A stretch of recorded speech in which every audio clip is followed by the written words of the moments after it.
এই যে প্রশ্নটা, এটা আমাদের অনেকেরই মনের কথা। মাথার ওপর সারাক্ষণ একটা চাপ, আরও চাই, আরও পেতে হবে।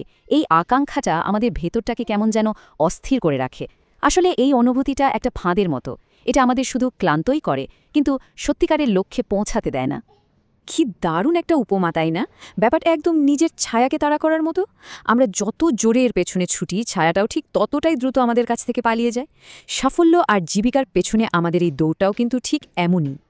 তো চলুন তাহলে আমাদের প্রথম অংশে যাই আর বোঝার চেষ্টা করি কেন এই আধুনিক সাফল্যের দৌড় আসলে একটা ছায়ার পেছনে ছোটার মতোই, যা কোনোদিনও ধরা সম্ভব না। এই যে অবিরাম দৌড়, এর ফলে আমাদের মনে একটা স্থায়ী উদ্বেগ তৈরি হয়। সাফল্যকে তখন মনে হয় ঠিক যেন মরীচিকা। মনে হয় এই তো ধরে ফেললাম, কিন্তু যতই কাছে যাই ততই সেটা দূরে সরে যায়। আর ফলাফল, সবকিছু পাওয়ার পরেও মনে হয় কি যেন একটা নেই, একটা অদ্ভুত অপূর্ণতা থেকেই যায়। আচ্ছা, এবার আসা যাক এই আলোচনার সবচেয়ে ইন্টারেস্টিং, সবচেয়ে আশ্চর্যজনক পার্টটাতে। এই সমস্যার এমন এক অদ্ভুত কিন্তু শক্তিশালী সমাধানের কথা জানা যায়, যাকে বলা যেতে পারে বিপরীতমুখিতার নীতি বা দ্য ল অফ রিভার্সাল। কথাটা শুনতে একদমই উল্টো মনে হচ্ছে, তাই না? কিন্তু এটাই হলো মূল ব্যাপার। মানে, যা আমরা পেতে চাইছি সেটার পেছনে না ছুটে আমাদের মনোযোগটা অন্যদিকে ফেরাতে হবে। আর যখনই আমরা সঠিক দিকে মনোযোগ দেব, তখন দেখবেন যা চাইছেন সেটাই আপনার পেছনে ছুটছে। দেখুন, এখানে দুটো পথের কথা বলা হচ্ছে, যার ফলাফল দুটো একদম ভিন্ন। যখন কারো মূল ফোকাস থাকে আখিরাত বা পরকালের উপর, তখন আল্লাহ তার হৃদয়ে একটা প্রাচুর্য বা সচ্ছলতা দান করেন। তার জীবনের অগোছালো বিষয়গুলো গুছিয়ে দেন, আর দুনিয়া অনিচ্ছা সত্ত্বেও তার পিছু নেয়। আর অন্যদিকে যখন কারো ফোকাস থাকে শুধু দুনিয়ার উপর, তখন তার চোখের সামনে সারাক্ষণ শুধু অভাব আর অভাবই ভাসে। জীবনে বিশৃঙ্খলা দেখা দেয়, আর ভাগ্যে যা লেখা ছিল ঠিক ততটুকুই সে পায়, তার বেশি কিছু না। আর এই যে কথাটা, এটাই কিন্তু সেই বিপরীতমুখিতার নীতির মূল ভিত্তি। যখন কারো প্রধান চিন্তা হয় পরকালের সাফল্য, তখন আল্লাহ তার অন্তরে এমন এক প্রাচুর্য দিয়ে দেন যে দুনিয়ার কোনো অভাব তাকে আর কাবু করতে পারে না। আর তার যা যা প্রয়োজন, সেগুলো যেন তার কাছে নত হয়ে চলে আসে। তো থিওরি তো অনেক হলো, এখন প্রশ্ন হচ্ছে এই ব্যাপারটা আমরা আমাদের জীবনে প্রয়োগ করব কিভাবে। চলুন এবার কিছু বাস্তবসম্মত পদক্ষেপের দিকে নজর দিই, যা আমাদের চিন্তাভাবনা আর জীবনযাত্রাকে সত্যি বদলে দিতে পারে। এখানে দেখুন, 4টি খুব পাওয়ারফুল পরিবর্তনের কথা বলা হয়েছে।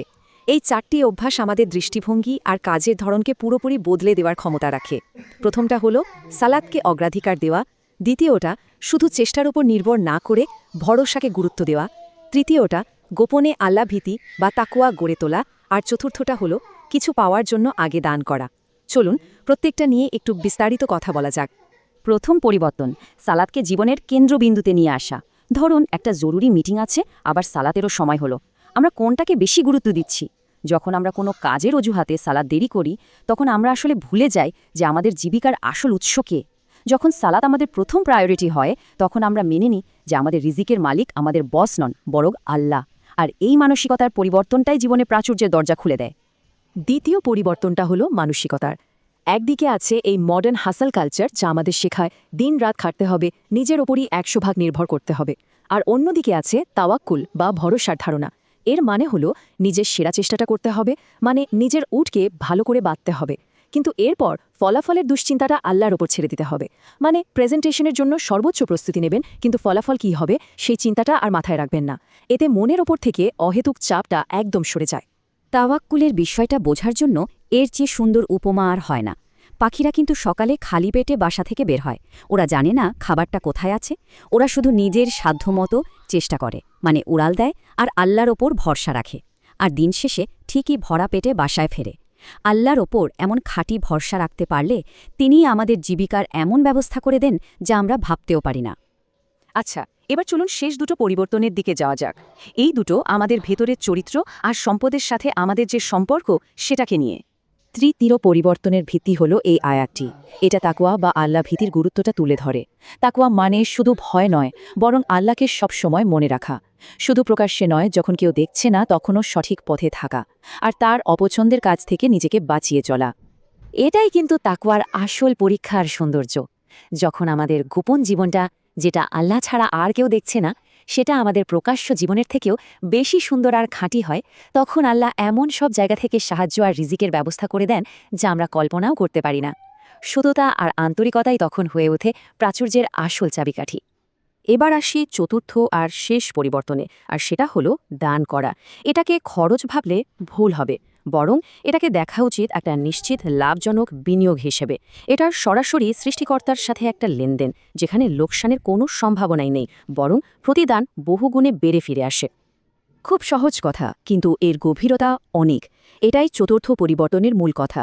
এটা একটা প্রতিশ্রুতি যে যখন আমরা আল্লাহর পথে কিছু দিই, তখন আমাদের সম্পদ আসলে কমে না।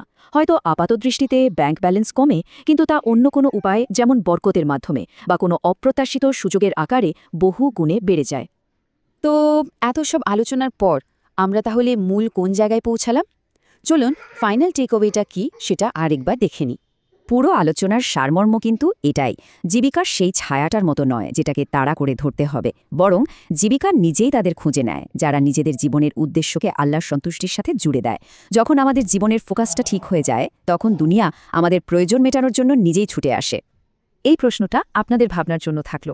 হতে পারে জীবনের আসল শান্তি আর প্রাচুর্য পাওয়ার চাবিকাঠিটা কিছু একটাকে তাড়া করার মধ্যে নেই, বরং আমাদের মনোযোগটা সঠিক দিকে ফেরানোর মধ্যেই লুকিয়ে আছে।